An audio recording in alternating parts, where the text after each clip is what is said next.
Hello, my name is Jess and welcome to the Storyteller Fox. Come along and listen to read aloud books, be it for bedtime, story time, or simply to read along.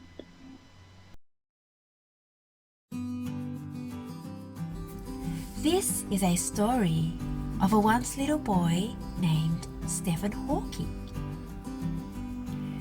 He was curious about the world as he used to stare at the stars and wonder about the universe. Stephen Hawking's curiosity led him to become a famous scientist. Let's learn more about him. It's by Little People, Big Dreams. Stephen Hawking. Written by Maria Isabel Sanchez Vergara, illustrated by Matt Hunt.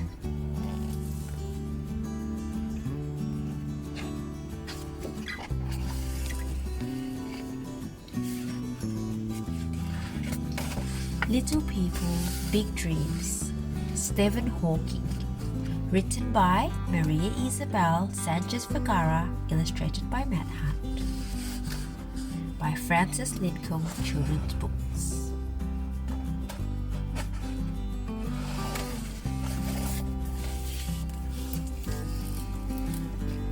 Little Stephen was born in Oxford, England, just as a Great World War was raging. At night, he would look up at the stars and wonder what else was out there.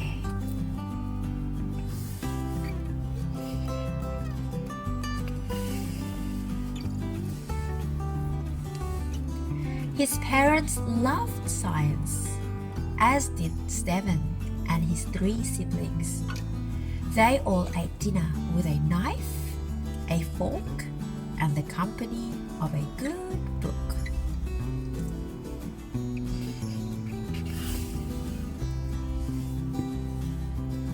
Stephen was never top of the class, but at school everyone called him Einstein, like the famous scientist.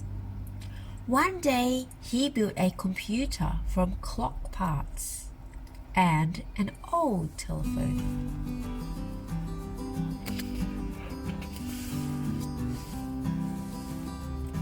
Curiosity always came before schoolwork with Stephen, but still he made it into the big universities in England, Oxford and Cambridge. He wanted to solve the mysteries of the universe.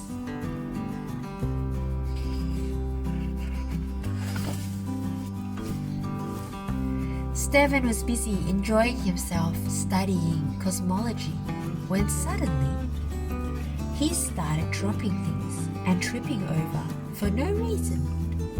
Even his speech became hard to understand.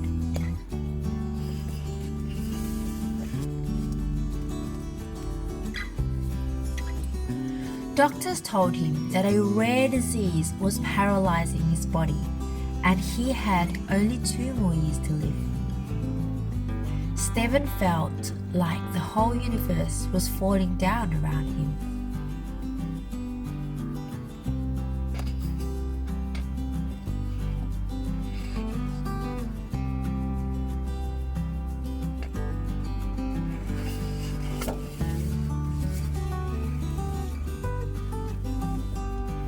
Instead of looking down at his feet, Stephen decided to look up at the stars. Maybe he couldn't control his body, but in order to study the universe, all he needed was his mind.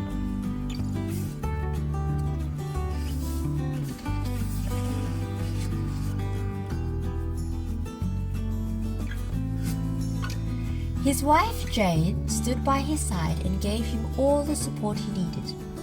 They had 3 children, and Stephen loved to give them rides on his wheelchair.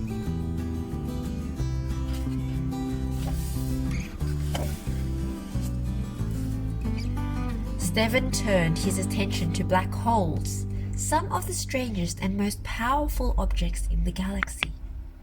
So powerful that not even light could escape from them. or so scientists thought.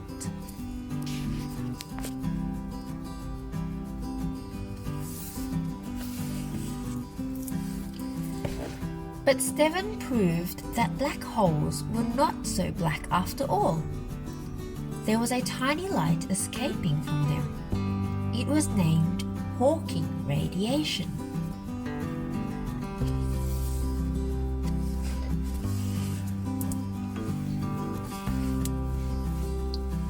By this time, Stephen had lost his voice and found a new one with a robotic drawl. With his new voice, he dictated a book that helped the world understand the meaning of the universe.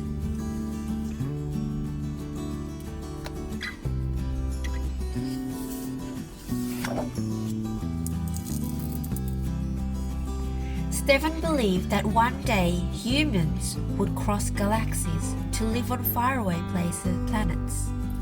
He celebrated his 65th birthday by taking a zero-gravity ride with a team of astronauts, leaving his wheelchair for the first time in 40 years.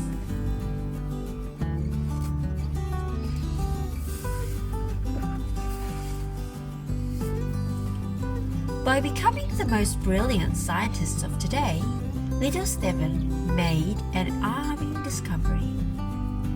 However difficult life may seem, there is always something that you can do and succeed at. Such a powerful motivation.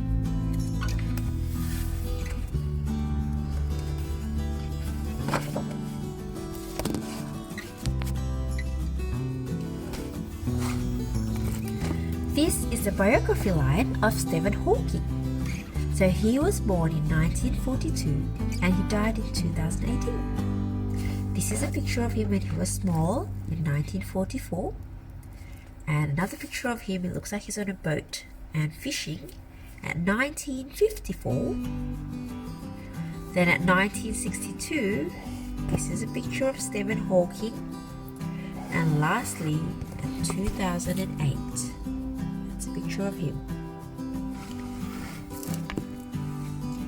Stephen Hawking was born on 8th January 1942, exactly 300 years after the death of the astronomer Galileo. Stephen had an eccentric upbringing in a household of thinkers. Their family car was an old London taxi. His parents kept bees in the basement and they made fireworks in the greenhouse. From an early age, Stephen used to lie out in the garden, stare up at the stars, and wonder how the universe worked. But at school, he was not an exceptional student. He was always more curious about activities outside of the class, like making computers and solving his own equations. Despite this, Stephen's brilliant mind took him to Oxford University to study physics. Aged 17, it was during his time at Oxford that Stephen started to become clumsy. He didn't think about it too much and carried on studying, eventually graduating with a first-class degree. It was when Stephen moved to Cambridge University that he received a diagnosis of motor neuron disease, or ALS. At age 21, he was told he had only a few years to live. Stephen threw himself into studying with a new focus. He finished his PhD at Cambridge University and later became an esteemed professor of mathematics there. Then, whilst researching and writing, Stephen came up with his black hole theory. He showed that matter can escape from black holes in the form of radiation. He called it Hawking radiation. This changed the way the world thought about the universe. Stephen lived until the age of 76, proving his doctors wrong. He continued to study the universe, write best-selling books, and give public speeches until he died.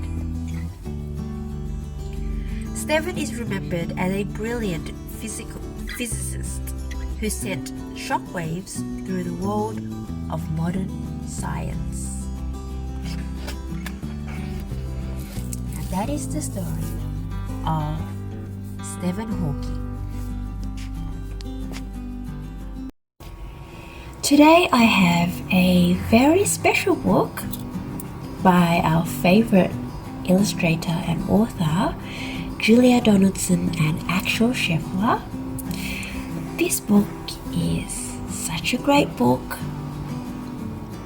called The Smeds and the Smooths.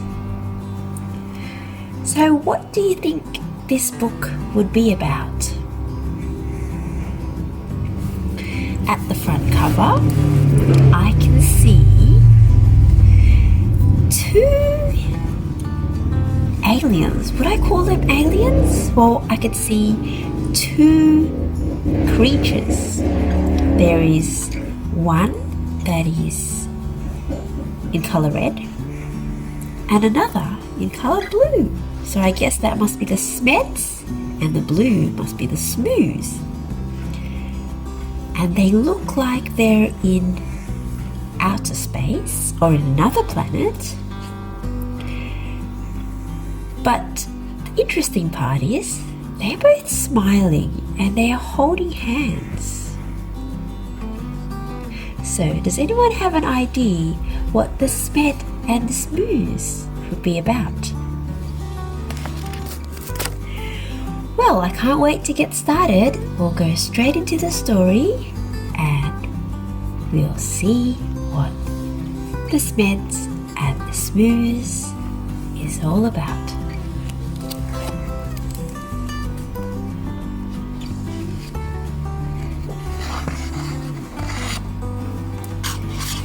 The Smeds and the Smooths, written by Julia Donaldson, illustrated by Axel Scheffler.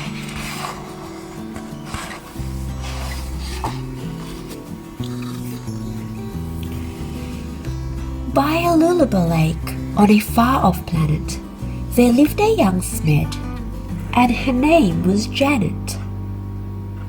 That's her. Not far away, on a humbler hill, there lived a young Smooth by the name of Bill. That's it.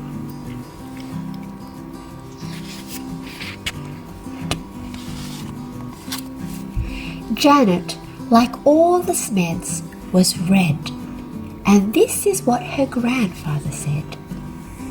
Never, never play with the Smooths. They sleep in holes. They wear strange shoes. They jump about like kangaroos. Never, never play with the Smooths. Bill, like the other Smooths, was blue. And these were the words of Grandmother Smooth. Never, never play with the Smeds. They have strange hair upon their heads. They sleep in funny things called beds. Never, never play with the Smeds. Uh-oh. The Smeds on the lake liked nothing better than splashing about, getting wetter and wetter. But Janet grew bored with this watery play, and early one morning she tiptoed away. The Smooths jumped about on their humpty hill. They bounced up and down it and never stood still. But Bill was beginning to think, this is boring. So early one morning, he set off exploring.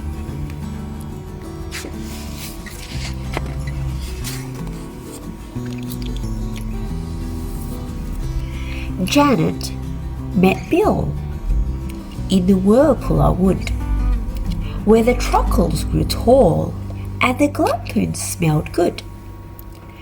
The two rubbed Anthony and played all day long. She told him a story. He sang her a song. Then they climbed on the top of a gerberry coot and nibbled its juicy and jellyful fruit.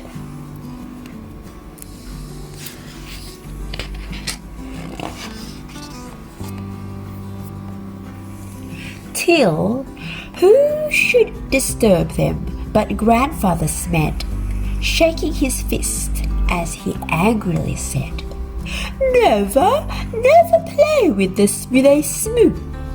There's such a nasty shade of blue. For the 100th time I say to you, never, never play with a smoo." Grandmother Smoo was close behind, and this is how she spoke her mind. "Never, never play with a Smed. There's such a dreadful shade of red. I'll say again what I've always said. Never, never play with a Smed."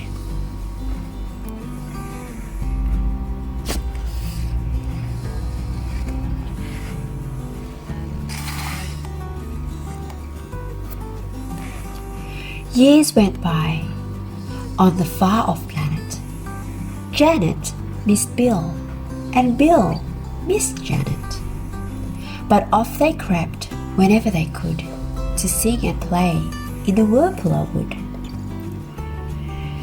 The two of them grew and decided to wed. But what do you think their grandparents said? "Never, never marry a smoo. They're a beastly bunch. They're a crazy crew. They drink black tea. They eat green stew. Never, never marry a smoo." "Never, never marry a Smed, my dearest child. Are you off your head? They drink pink milk. They eat brown bread. Never, never marry a Smed."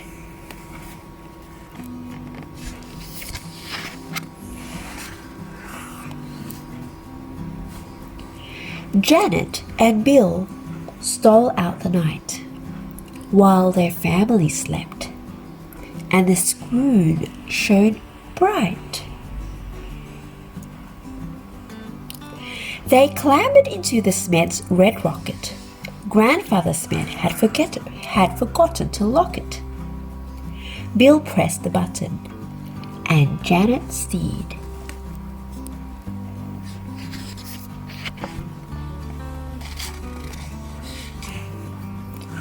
When their families woke, they had both disappeared.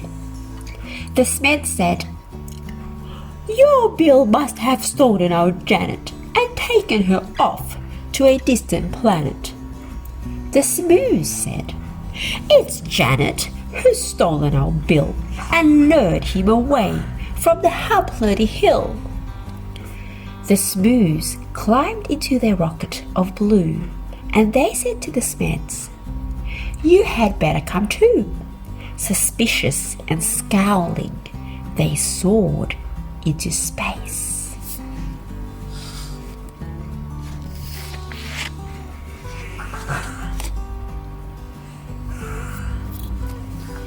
Till they reached planet Voom, a dry, dusty place. The Vooms had long arms which they waved in the air, but they didn't have news of the runaway pair. The next stop was Lurglestrop, covered in roses and watered by beasts with small eyes and long noses.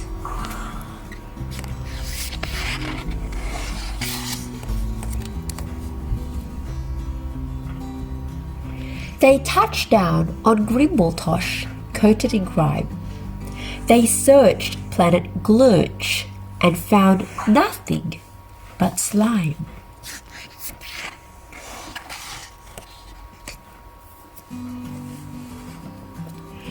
One morning, the Smoos found out that they'd run out of tea. So the Smeds shared their milk, which was pink as could be. Then Grandfather Smed said, "My hair needs a trim," and Grandmother Smoo kindly cut it for him.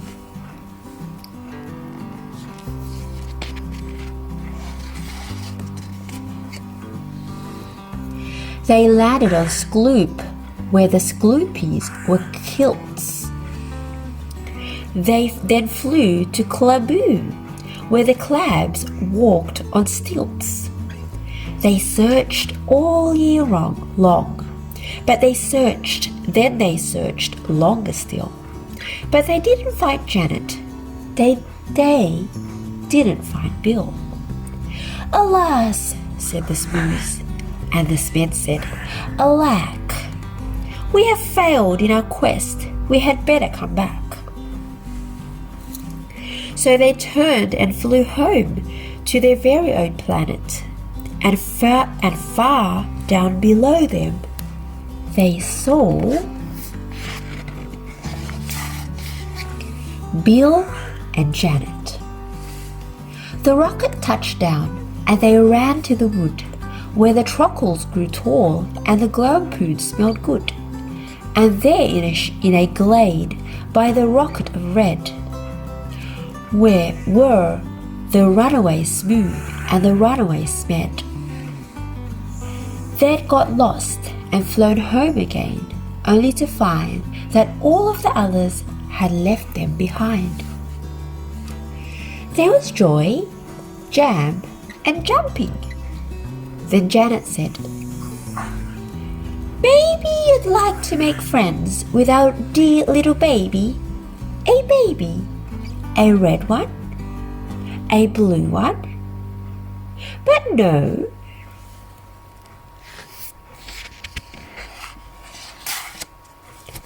That baby was purple from head to toe."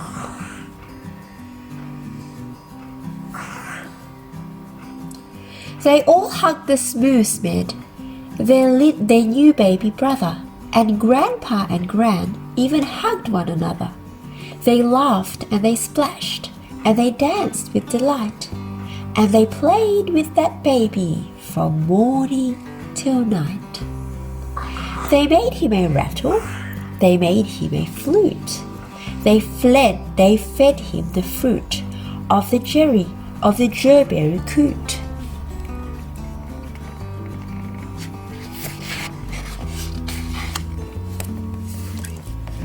Then they sang by the light of the silvery spoon, and you can sing too if you make up a tune. Play with the Smeds and play with the Smoos, play with whichever friends you choose. Then close your eyes and while you snooze, dream of the Smeds and dream of the Smoos.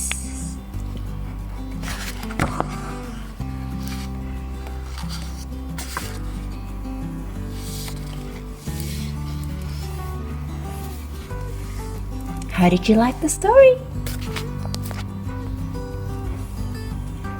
So that's such a lovely book. And what do you think the story was about? The end. And that's the end of our story time.